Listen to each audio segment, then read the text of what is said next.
ہم ہی نے انسان کو پیدا کیا ہے اور جو خیالات اس کے دل میں گزرتے ہیں ہم ان کو جانتے ہیں، اور ہم تو رگ جان سے بھی زیادہ اس کے قریب ہیں۔ جب وہ کوئی کام کرتا ہے تو دو لکھنے والے جو دائیں بائیں بیٹھے ہیں لکھ لیتے ہیں۔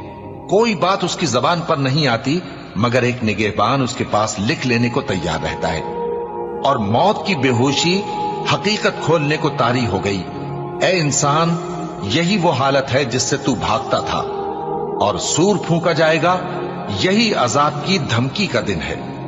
اور ہر شخص ہمارے سامنے اس حال میں آئے گا کہ ایک فرشتہ اس کے ساتھ ہانکنے والا ہوگا اور ایک اس کے اعمال کی گواہی دینے والا۔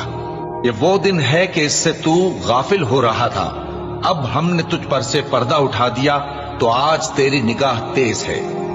اور اس کا ہم نشیں فرشتہ کہے گا کہ یہ اعمال نامہ میرے پاس تیار ہے۔ حکم ہوگا کہ ہر